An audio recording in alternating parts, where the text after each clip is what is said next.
Today, I want to talk about being lost in life. It's so common for people of our age to feel lost, to say that they don't know what they're doing. And even when you ask CEOs and people that are making millions of dollars and have a family, you ask them what their purpose is, what their goals are, they feel lost as well. And I feel like this is a really, really pertinent subject that we need to touch on because being lost means that you don't have direction. And not having direction means that you're not truly in control of your life. And, there are always going to be things in our lives that we can't control, but we want certain outcomes in our lives. We all want to be joyful. We all want to be fulfilled. I think all of us want to have money, right? And so if we want these outcomes, we want to do as much as we can to be able to get to these outcomes. And a lot of these outcomes are a lot easier than you think. For example, joy and fulfillment can happen right now for you. And that's what we're going to talk about on today's episode. So, welcome back to the Grateful Podcast, to another solo episode. If you don't know me, I'm Jack Wagoner. I'm the host of the Grateful Podcast. I'm a 19-year-old entrepreneur, neuroscience student, and podcaster. Podcasting has been a huge part of my life, how I've grown. I've been able to talk to so many amazing mentors that have helped me unlock these principles that now I get to share with you. So, to start out, I want to dissect the reason that we're lost in the first place. And, there are two ways that we can go about achieving something. And you can go about achieving something by working from the idea backwards, so kind of a reverse engineering the process, or you can just start going and refine from there. And both are advantageous in their own lights, right? When I started podcasting, I had a big goal and I knew exactly what I wanted to do. I wanted to have a show the size of Chris Williamson, Stephen Bartlett's, Jay Shetty. I wanted to be like them, but I had no idea how, and that was really scary. So what I ended up doing is I just started taking action and I started making solo episodes. And then I started getting on my friends that were doing cool stuff and my parents who do really cool stuff. And then I would cold DM people that I looked up to online. And throughout this process of just sporadically acting, I was able to develop a plan that was able to get me toward my goal. And all of a sudden, voila, I had direction, right? And once you have direction, you have purpose. And that purpose makes you excited to wake up in the morning. Being excited to wake up in the morning brings you joy. And now we're getting to the outcome. And when you have joy because you're bringing value to other people, then you get compensated for it. I eventually ended up getting a sponsorship, and all these things, they work together, right? But to dissect why we are lost, why you may be lost, it's because you haven't even decided on a goal yet. And you're so scared of committing to a goal because of wasting time that you're just stay where you are, right? And this was the way it was for me for a long time. And honestly, some of this still goes on. I have a lot of goals in my life, and sometimes I have to prioritize. Would I rather take an action that's going to get me closer to my podcast goal or to my fitness and climbing goal, right?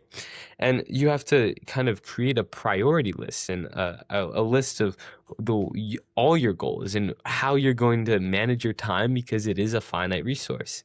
But for most people, they don't even have clear goals. Now, I have a goal card. I keep it with me at every moment, and I'm not going to read it to you. It's a personal goal card, but it's so amazing to have this and be reminded of your goal at all times. And 95% of people don't have a clear written goal, and those people that don't have a clear written goal are normally the ones that aren't in the positions that you want to be in. And if you want to be in the positions that you want to be in, you should start acting like the person that's already there.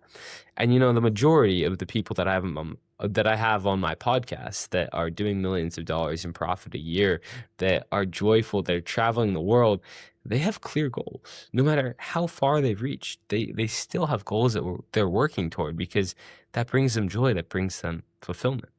And when you have a clear goal, you're able to take clear action toward it and measure your progress and progress towards something. And again, for most of us, especially young people, we don't know what we want. We don't know what we want, and we're constantly told that that's okay.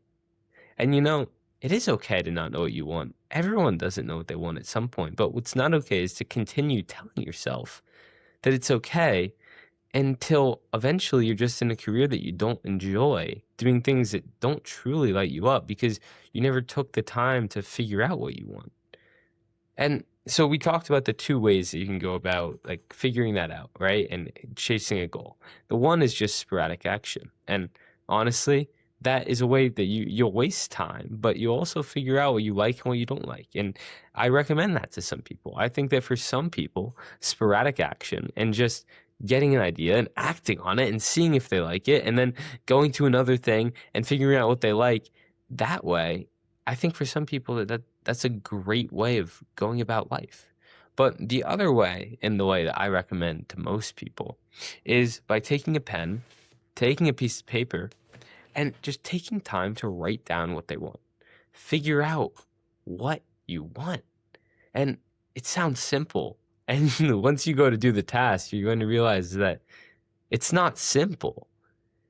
Or it is simple. It's not easy, though, because we have a lot of stuff going on up in here. And we're always almost on an hourly basis, depending on how much you're on your phone, on a minute to minute basis, we're being exposed to different people and their desires, or what they think are their desires. And what I've realized through talking with so many people and reading so many books and understanding people's real desires is that a lot of times the cliche desires and the desires to move to Dubai and retire your parents and buy a nice car, those aren't really what you truly want. Most people want three things, Bob Proctor said.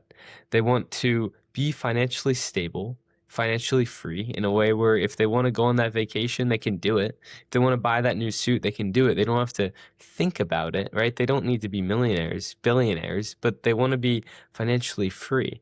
And then they want to wake up in the morning excited about their day, excited about the things that they're going to do, and they want to be involved. Thirdly, they want to be involved with people that make them feel good, a positive culture. They want to have great relationships.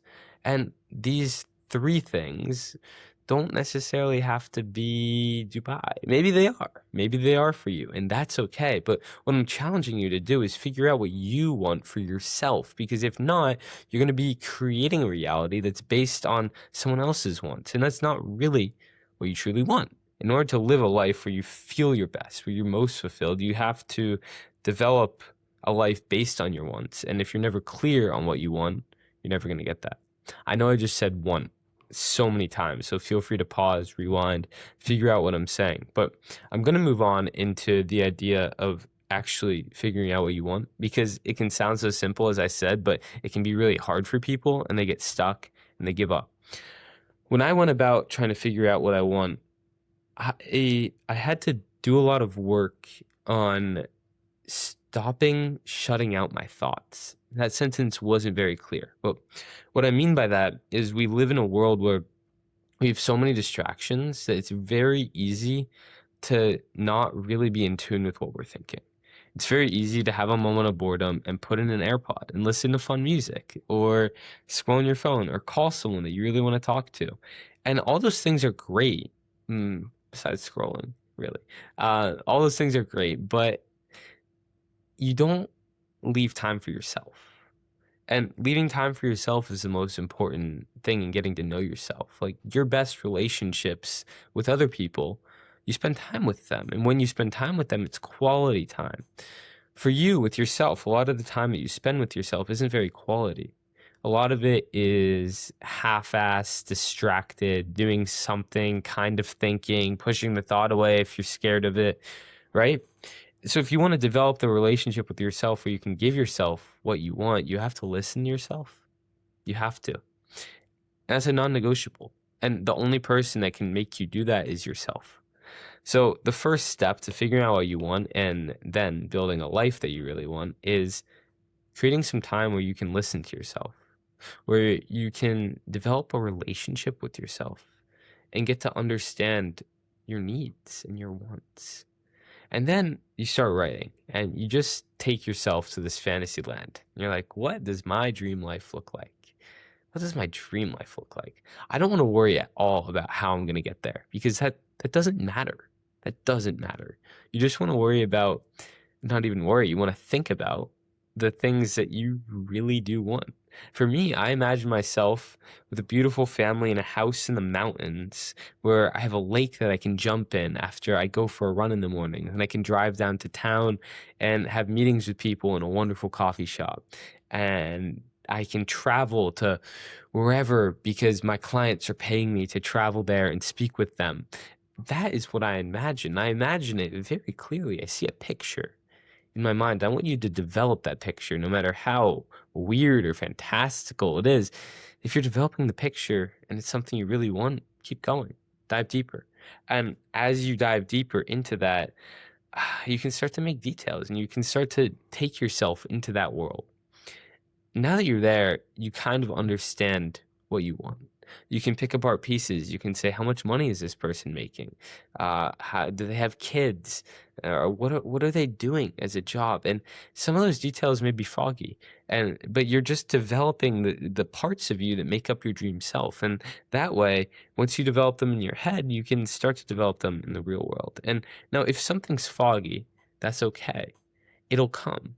It just means that the things that you're clear on, you should work on those right now.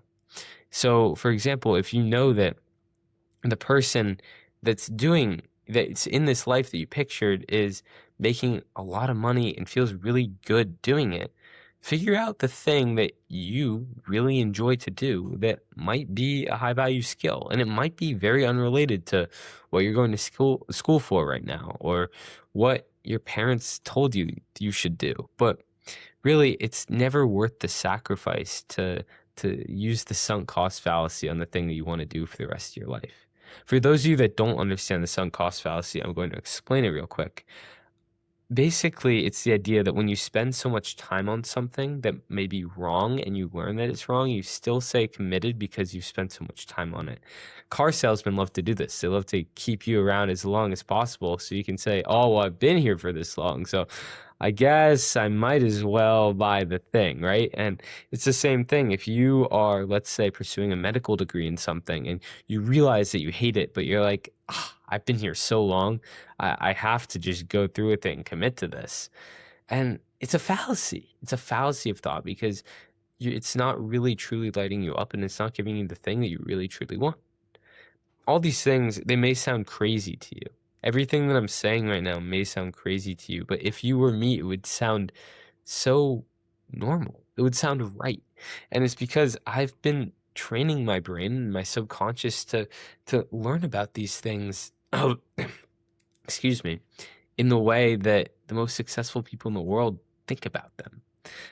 Bob Proctor, Tony Robbins, Marcus Aurelius, the Dalai Lama, Paulo Coelho's Alchemist, all these things that have very clearly influenced the way that I think, because that's the way I want to think. And once you have this goal, you might say, Jack, you just told me to set a goal that I don't know how to achieve. What do I do? What do I do now? And, that's where the fun starts. Because it's that journey from not knowing how, but knowing that you're going to get it, to actually obtaining the thing that is so extraordinary. I had no idea how I was going to accomplish my goal of giving a TED Talk this year. I made it a goal. It was one of the first things I wrote down when the year started. I'm going to give a TED Talk. And there were no real TED openings. The one that I applied to, I never heard back. And I get here to London and I see a flyer. And it was TEDx, Northeastern University, London. Like, no way. And now I'm going to give a TED Talk in London. Right? Things will happen. You have to be open to the things that are going to happen along the way. Maybe sometimes it won't be that easy, but don't make that a necessity in your brain that it won't be that easy. Yeah, you have to put in work for things, but maybe it'll come easily. I hope that this has helped you. I hope that if you were wondering why you're lost, you at least now understand why you may be lost. Because ignorance and having no idea leads to just not changing anything. People say ignorance is bliss, and ignorance is bliss, supposedly, because you don't change anything and you get to live in comfort. But if you're listening to this, if you're watching this, I know that you're not the type of person that wants to live in comfort for the rest of your life. I know that because I don't. And I know the type of people that listen to this content want to make a change and want to live their best lives. So what I want you to understand is that at some point in your life, you are going to make the change to step into discomfort and grow and take the step toward the thing that truly lights you up. Why not now? Why not take that step right now? Because if you're waiting, you're eventually going to get to the point where you do take the step. Because I know at some point in your life, you are going to take the step. And you're going to get there and you're going to say, why didn't I do this when I was 17, when I was 21, when I was 25? Now I'm 40 and I wasted those years knowing in the back of my mind that I could have been doing the thing that truly lit me up. Don't let that be you. Do it now because you're going to do it. It's inevitable that you're going to take the steps toward the life that you want to live. So take them as soon as you can. That's my last word for you. If you don't know already, my philosophy is that we achieve fulfillment and joy through the duality of gratitude and ambition. We're grateful for what we have right now while we're achieving, while we're setting massive goals, and we're lifting our floor up with our ceiling to create this fulfillment. And that is how I live my life, and that is how I encourage all of you to live your lives because I've seen how it works for people. And it brings people true joy. And I want nothing more than to see you live in true joy. So thank you. Happy Grateful Podcast Day. What was I about to say? I'll see you next week for a great interview I had with someone. Love you all.